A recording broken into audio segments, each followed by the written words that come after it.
Bismillahirrahmanirrahim wa bihi nasta'in. Alhamdulillahirabbil alamin wassalatu wassalamu ala asyrafil anbiya'i wal mursalin wa ala alihi wa ashabihi ajma'in.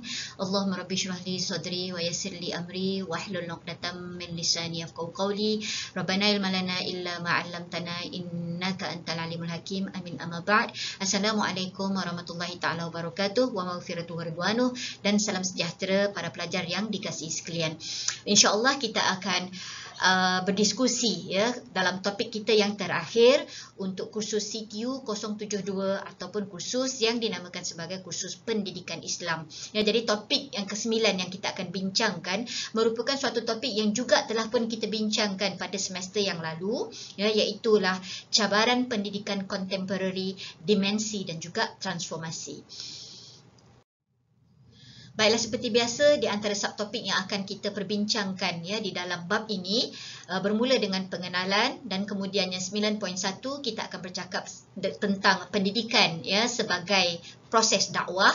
Seterusnya kita akan bercakap berkenaan dengan memartabatkan profesion perguruan ya, kemudian kita akan bercakap berkenaan dengan menebani cabaran pendidikan ala baru ya, dan kemudian kita akan mencari cadangan penyelesaian kepada pelbagai isu dan juga permasalahan yang wujud di dalam dunia pendidikan, dan akhir sekali kita akan membuat kesimpulan. Para pelajar yang dikasihi sekalian, ya, profesion perguruan adalah merupakan suatu profesion yang sangat dimuliakan ya di dalam Islam ya, sebab Rasulullah sallallahu alaihi wasallam itu juga yang merupakan salah seorang daripada tenaga pengajar ataupun pendidik yang berjaya ya melaksanakan pendidikannya dengan begitu cemerlang. Jadi Islam sangat menuntut guru ya untuk mengambil ya contoh suri tauladan daripada Rasulullah sallallahu alaihi wasallam, dan mereka perlulah berada dalam keadaan yang sentiasa bersedia untuk melaksanakan amanah yang terpikul di atas bahu mereka. Ini kerana tuntutan ini ya bukan hanya untuk memenuhi keperluan guru itu sendiri, bahkan ya keperluan orang lain yang terlibat secara langsung dengan profesion perguruan, iaitulah keperluan para pelajar itu sendiri. Ya, jadi untuk itu keperluan pelajar ya melibatkan minat mereka, ya, semangat mereka, keinginan mereka, kefahaman mereka, kemenjadian mereka dan kejayaan mereka di masa hadapan, manakala keperluan guru pula adalah lebih dalam bentuk persediaan. Ya, makna kata persediaan dari sudut mental, persediaan dari sudut fizikal, persediaan dari sudut emosi, dan juga persediaan dari sudut apa ni kita panggil keperluan ya masa kini, dari sudut ICT-nya, ya, dari sudut kemahiran berkomunikasinya. Jadi ada banyak tuntutan yang perlu ya diambil kira, yang diambil berat oleh para guru untuk menjadi guru yang cemerlang. Persoalan, apakah pendidikan itu sebahagian daripada dakwah? Ya, untuk itu anak-anak dikasihi sekalian ya, sememangnya pendidikan itu adalah sebahagian daripada usaha dakwah. Dakwah ni apa? Sebagaimana yang saya selalu maklumkan kepada para pelajar, dakwah ini adalah mengajar orang lain untuk membuat kebaikan, dalam masa yang sama diri sendiri juga ya menuju ataupun berusaha untuk ke arah kebaikan ya. Jadi bila kita melaksanakan pendidikan ya, dalam dunia pendidikan ini tentulah kita membawa positive vibes ya, kita membawa perkara yang baik-baik, kita mengajarkan perkara yang baik-baik untuk kita sama-sama mengaplikasi dan mengimplementasikan pengajaran yang telah pun kita berikan kepada para pelajar ya. Jadi itu sebabnya ya guru ini sebenarnya dia bukan hanya ya mengajar ataupun mentransformasi ya maklumat kepada para pelajar, bahkan dia itu sepatutnya menjadi suatu role model ya kepada para pelajarnya. Jadi in other words ya, guru ini sebenarnya tugas dia bukan hanya muallim, tetapi dia juga adalah seorang da'i. Da'i ni apa? Da'i ni adalah dikira sebagai seorang pendakwah. Manakala pelajar-pelajar kita boleh gelar sebagai mad'u ataupun orang yang mendapat dakwah daripada kita, ataupun orang yang sedang ditarbiah ataupun dididik oleh para da'i. Ya, jadi untuk itu tugas seorang guru ini adalah jauh lebih besar daripada tugas ya profesion yang lain, profesional yang lain. Ya, kerana apa?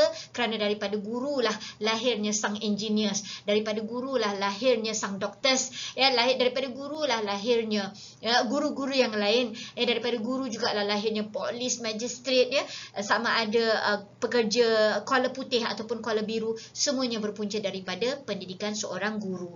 Jadi untuk itu tugas seorang guru ini, sebagaimana yang saya sebutkan tadi, bukan hanya untuk mengajar tetapi juga mengajak berbuat kebaikan, dan dalam masa yang sama guru itu sendiri juga berusaha untuk membuat kebaikan. Dan inilah bila kita melaksanakan tanggungjawab ini dan kita merealisasikan tugasan ini, tanggungjawab ini, dan inilah yang kita namakan sebagai sebahagian daripada usaha dakwah. Baik, Imam Al-Ghazali telah pun menggariskan beberapa fungsi dan juga peranan dan juga tugas adab yang perlu dijaga oleh para guru di dalam melaksanakan PNP mereka ataupun di dalam melaksanakan proses pengajaran dan pembelajaran mereka. Di antaranya guru hendaklah menjadi seorang yang penyayang, sebagaimana Rasulullah sallallahu alaihi wasallam melayan anak-anak kecil.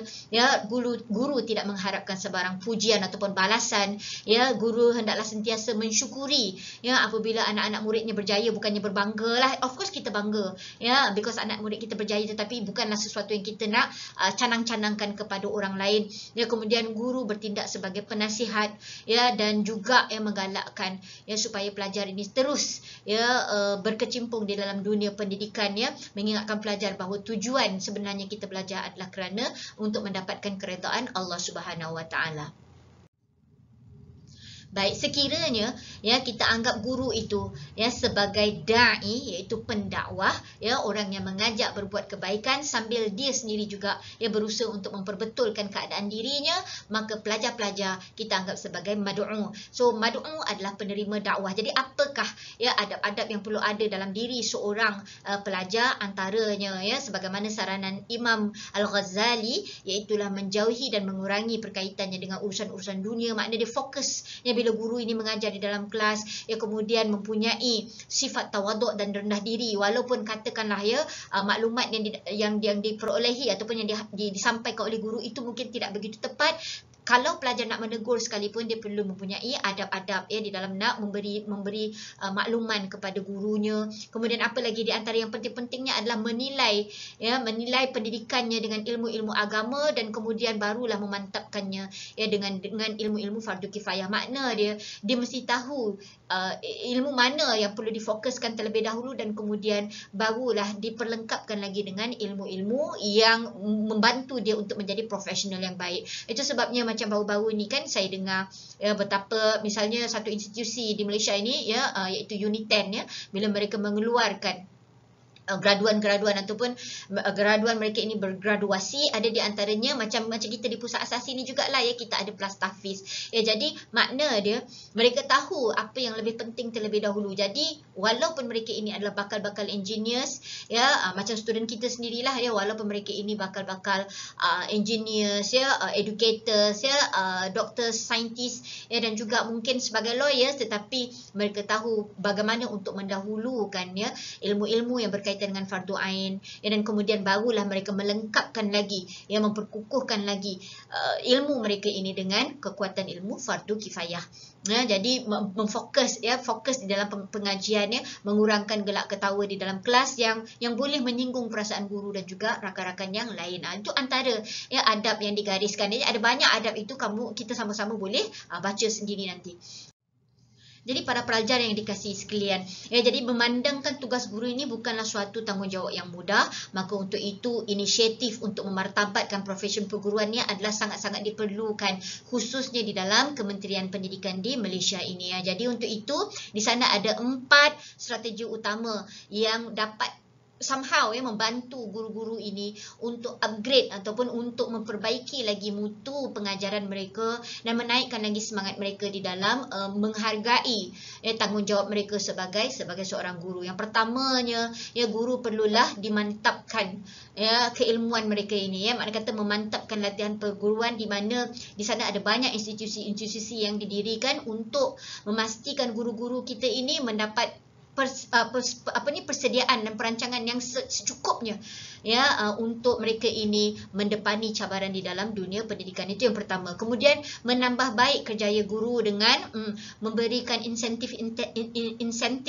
yang diperlukan oleh para guru ya. Baru-baru ini ya saya ada baca dalam satu blog ya berkenaan dengan luahan hati seorang guru ya apabila insentif mereka yang mengajar di rural area bakal diberhentikan ya. Jadi ini sebenarnya ya guru dia sebenarnya bukanlah berniat untuk bekerja untuk mendapatkan gaji semata-mata, tetapi bila ada bantuan-bantuan yang sedemikian maka ini menyebabkan guru-guru yang dihantar ke pedalaman mereka ini tidak akan orang kata apa merasa teragak-agak ya untuk berkhidmat ya kerana mereka ada backup ya.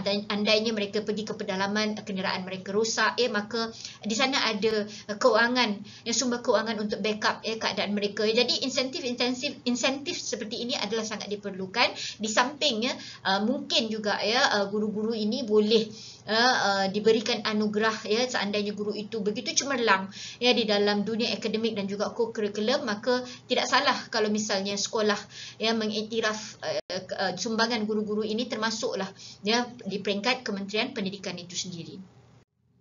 Dan apa yang mungkin lebih menarik lagi ya dapat memberikan lagi semangat ya kepada guru-guru ini untuk memberikan perkhidmatan yang terbaik adalah dengan memperbaiki persekitaran tempat kerja ya. Maknanya kata berikanlah keselesaan kepada guru-guru ini untuk bekerja di dalam bilik guru ataupun pejabat yang lebih luas ya, yang lebih kondusif ya, di mana di sana guru-guru ini mempunyai tempat untuk mereka berehat ya, mempunyai pantry dan mempunyai tempat untuk bertemu dengan para pelajar ya secara orang kata apa secara menjaga kerahsiaan ya. Sebab kadang-kadang pelajar-pelajar ni bila dia nak berjumpa dengan guru-guru ni tempat itu tidak begitu kondusif yang menyebabkan pelajar-pelajar ini tidak membuka mulut yang menceritakan masalah kepada guru, dan guru ini sendiri pun tidak dapat nak memberikan bantuan secara individu ya kepada pelajar-pelajar tersebut, memandangkan tiada ruang yang sesuai untuk mereka membuat perbincangan ya. Jadi perlukan kepada persekitaran yang baik ya.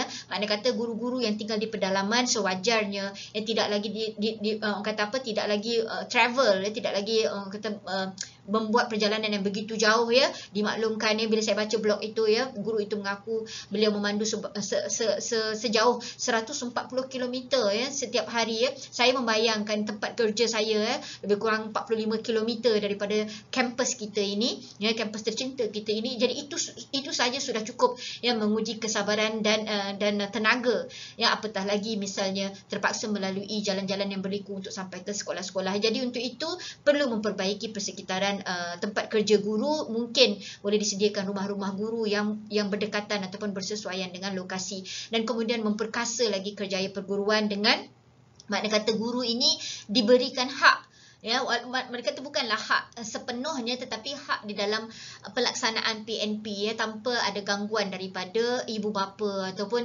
tanpa ada gangguan daripada pihak-pihak yang berkepentingan ya. Sebab guru ni memang niat dia bila dia masuk saja adalah untuk memberikan ilmu dia. Jadi bila ada ya gangguan-gangguan dan guru ini tidak dilindungi oleh mana-mana peruntukan undang-undang ya, maka untuk itu menyebabkan guru ni kadang-kadang hilang semangat ya. Jadi untuk itu di sana ada kod etika perguruan yang sepatutnya menjadi sesuatu yang boleh dipegang ya oleh guru dan patut diketahui oleh ibu bapa dan juga masyarakat supaya apa, supaya masing-masing dapat menghormati ya institusi pendidikan ya, dan dapat menghormati dan membenarkan masing-masing menjalankan tanggungjawab untuk menjayakan pendidikan ini ya.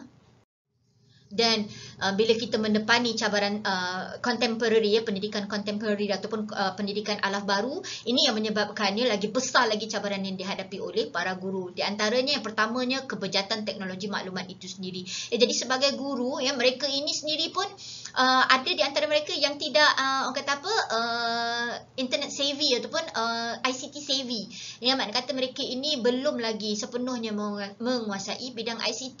Namun begitu apabila diperlukan ya penggunaan kelas online ya dengan pelbagai platform, jadi ini menyebabkan ya ini cabaran besar bagi diri guru. Namun begitu ya, macam pepatah Sarawak mengatakan ya, agi hidup agi ngelaban ya. Selagi kita hidup kita berusaha ya, kita mempertahankan, kita berusaha, kita adaptasi ya, dan dan itulah sebenarnya jati diri umat Islam, ya. Makna kata walau apa sahaja cabaran yang mendatangi kita, maka kita akan hadapi dengan penuh rasa semangat, penuh rasa tanggungjawab dan mencari solusi terbaik untuk menyelesaikan masalah tersebut. Namun begitu, disebabkan oleh cabaran ini, maka ada sesuatu yang boleh dilakukan di pihak kerajaan untuk membantu, ya, guru-guru yang mempunyai masalah dalam penggunaan online, website dan juga ICT ni, ya. Jadi itu yang pertamanya. Dan keduanya, ya, pada hari ini, ya, dunia pendidikan kita, ya, dihujani dengan permasalahan disfora gender, ya. Disfora gender ni apa? Ya, kecelaruan yang berlaku di dalam identiti, ya, identiti pelajar maupun di kalangan pendidik itu sendiri, ya. Jadi disebabkan oleh disfora gender ini menyebabkan rasa tidak senang, rasa tidak puas hati seandainya topik perbincangan itu merujuk kepada perkara-perkara yang melibatkan perbincangan berkenaan dengan gender, sexuality dan sebagainya. Jadi dan pada hari ini, ya, bila ada pelajar-pelajar ataupun guru yang terlibat dengan aktiviti transseksualism, ya, kemudian homoseksualism, bisexualism, ya, lesbianism dan sebagainya, ini menyebabkan somehow, ya, dunia pendidikan itu merasa tidak selesa, ya, dengan keadaan yang sedemikian, ya. Dan satu lagi isu yang selalu berlaku di kalangan pelajar, ya, dan juga mungkin pensyarah, ya, di dalam melaksanakan tugasan masing-masing adalah masalah plagiarism. Ya, jadi plagiarism ini ianya bukan benda baru, ya. Di zaman dahulu kala lagi, ya, bila kita lihat Christopher Columbus, ya, memplagiat, ya, hasil karya tulisan ataupun peta lakaran yang dilukis oleh Ibnu Battuta, kan. Ya, jadi ini bukan satu tuduhan, ini satu kenyataan, ya, sebab benda itu akhirnya telah pun diverifikasi. Cumanya apa yang saya nak highlightkan adalah mana kata memang nafsu manusia ini, ya, memang suka untuk dipuji ataupun untuk mendapatkan kejayaan dengan jalan yang mudah.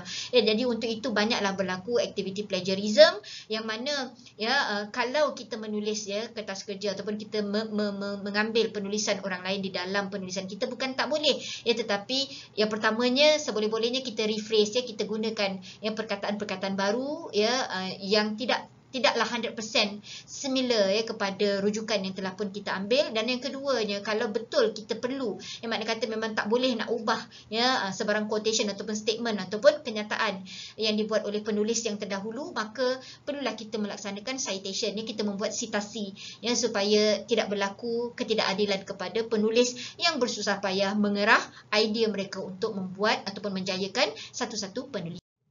Baik para pelajar yang dikasihi sekalian, jika tadi kita bercakap berkenaan dengan cabaran, ya, dimensi dan juga transformasi yang berlaku di dalam dunia pendidikan, maka untuk itu marilah kita cuba mengutarakan beberapa solusi yang diharapkan dapat menjadi idea ataupun memberikan, ya, sedikit paradigma, ya, bagaimana untuk menyelesaikan masalah yang telah pun kita sebutkan tadi. Antaranya yang pertamanya adalah memperkasakan mata pelajaran pendidikan Islam di institusi pendidikan tinggi dan juga di institusi pendidikan, ya, arus perdana.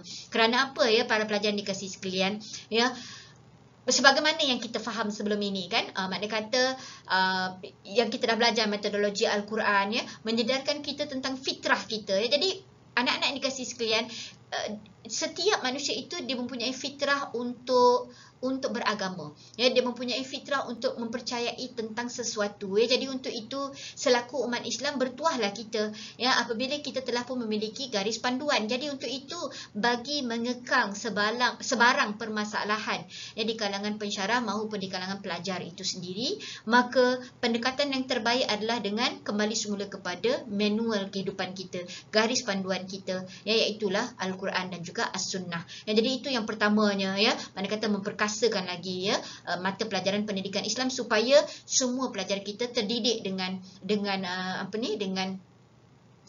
manual, ya kehidupan mereka, ya dan dari sudut pendidikannya itu yang kita boleh buatlah, ya dari sudut bottom upnya, ya daripada pendidikan arus perdana awal lagi sehinggalah ke peringkat universiti, ya kita perlukan kepada guidelines ini. Tetapi seandainya ya ada berlaku kepincangan di mana-mana, ya di kalangan orang yang telah pun ya menjalani ya pendidikan Islam ini, maka itu adalah di luar kawalan kita lah, ya. Jadi apa tugas kita? Tugas kita adalah menyampaikan dan terpulanglah kepada empunya diri sama ada untuk mengaplikasi dan mengimplementasi apa yang telah pun dikongsikan ya daripada guru-guru ataupun tenaga pengajar. Itu yang pertamanya. Kemudian mendepani cabaran globalisasi. Kita tak boleh nak nafikan ya yang dunia kita ini tanpa sempadan, ya. Kita tak boleh jadi katak bawah tempurung. Ya, kita kena kata apa bersama-sama dengan dunia global sebab kita bergerak seiring dengan dinamismanya dunia ini. Tetapi itu bukan bermaksud kita hilang jati diri.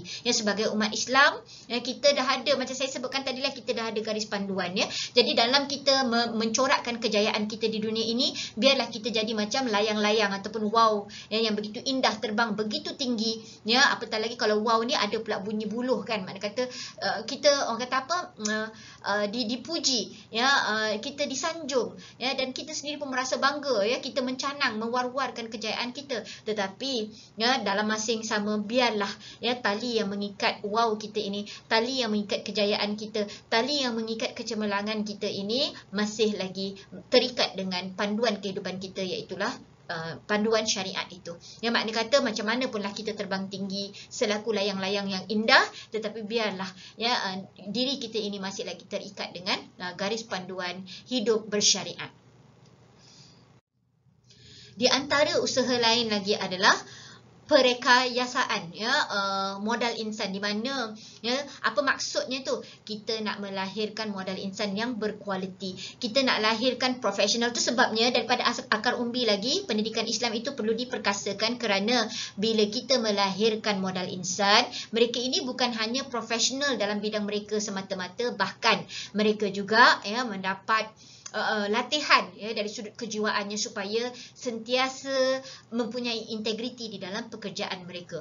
Ya, jadi makna dia mereka melaksanakan amanah yang diberikan kepada mereka ini dengan sebaik mungkin dan memastikan ya ianya mencapai tahap yang terbaik yang boleh dilakukan oleh orang yang bekerja itu. Jadi ini yang kita namakan sebagai modal insan. Maknanya kata dia adalah seorang profesional tapi dia takut kepada Allah Subhanahu Wa Taala, in the sense that dia tidak tidak take things for granted. Ya, dia tidak membuat kerja itu seolah-olah macam lepas batuk di tangga. Dia ada accountability, dia ada integrity di dalam melaksanakan amanah yang diberikan kepadanya. Dan akhir sekali, ya para pelajar dikasihi sekalian, bagaimana untuk kita menyelesaikan ya cabaran ataupun isu ya yang ada ya di dalam dunia pendidikan pada hari ini adalah ianya mesti bermula daripada bottom up, yang sebagaimana yang saya sebutkan tadi, iaitulah di pusat asuhan itu sendiri. Maka pendidikan prasekolah ya perlu menerapkan nilai-nilai murni, ya. Tak perlulah kita ajar ya anak-anak kecil kita ni tentang ibadah-ibadah terlebih dahulu. Yang paling penting ya, sebagaimana kalau kita tengok pendidikan di Jepun ya,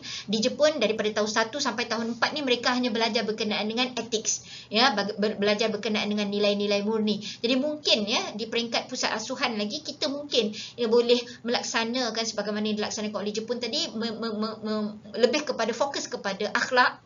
Bukan ibadah itu tak penting, ya, tapi kita berfokuskan kepada akhlak yang berlandaskan kepada akidah. Maknanya dia kenapa kita berbuat baik, kita akan relate kepada akidah. Kita berbuat baik kerana yang pertamanya Allah SWT suruh dan ianya adalah perkara yang baik untuk dilakukan. Ya, perkara yang semua manusia setuju untuk melakukannya. Itu makna kata itu dari sudut akar umbinya lagi kita telah mengajarkan nilai-nilai yang murni, dan kemudiannya ya bila mereka masuk kepada peringkat yang lebih tinggi, mereka lebih bersedia, barulah ya kita masukkan elemen-elemen ibadah, ya, fiqh, ya, muamalah dan sebagainya. Ya, jadi inilah ya antara usaha-usaha yang perlu kita lakukan daripada peringkat akar umbi lagi, ya, bagi memastikan cabaran ya dan juga dinamisme ya kehidupan ini dapat kita tangani dengan Para pelajar yang dikasihi sekalian, ya, sebagai kesimpulannya, pendidikan merupakan, ya, mekanisme sama ada membangunkan masyarakat ataupun membangunkan sesebuah negara.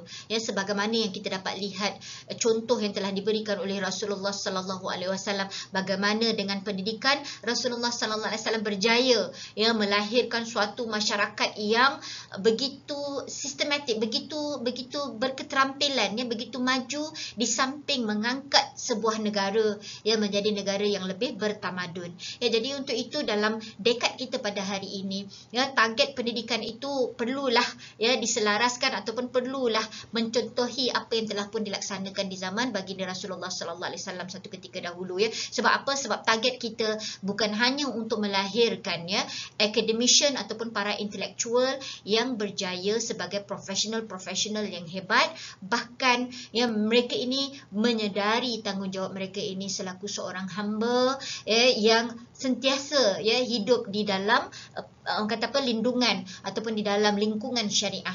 Ya, makna kata dalam melakukan ataupun menjalankan aktiviti mereka sebagai seorang profesional, mereka tidak akan membelakangkan agama. Ya, jadi untuk itu peranan guru, ya, adalah sangat penting di dalam nak melahirkan jil taghyir ini, yang di dalam nak melahirkan ejen perubah ini, di mana daripada guru lah, ya, apabila guru itu baik, ya, apabila guru itu berkhidmat dengan penuh keikhlasan dan kecemerlangan, maka akan lahirlah ejen perubah, akan lahirlah suatu generasi, ya, yang membawa pembaharuan, ya, di dalam masyarakat, di mana mereka ini bukan sahaja, ya, berusaha untuk menjayakan, ya, segala pembangunan, ya, untuk manfaat manusia dan juga alam sekitar, ya, bahkan juga, ya, mereka ini berusaha untuk bersama-sama menarik, ya, masyarakat untuk memastikan kehidupan yang lebih sempurna di hari akhirat. Ya, jadi tanggungjawab, ya, seorang guru ini, ya, adalah sangat besar,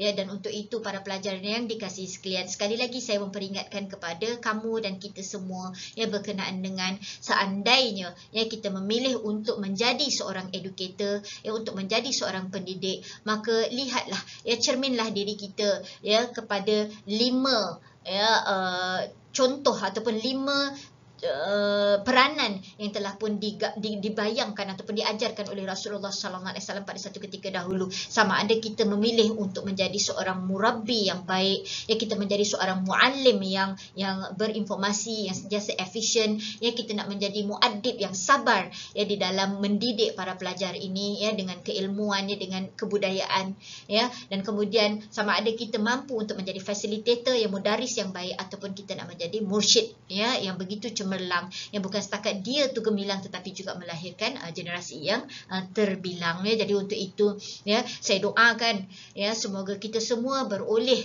ya, balasan dan juga ganjaran yang besar di dalam usaha kita untuk memartabatkan dunia pendidikan, ya. Untuk itu saya tutup dengan aqulu qauli hadza wa astaghfirullah li wa lakum. Wassalamualaikum warahmatullahi taala wabarakatuh.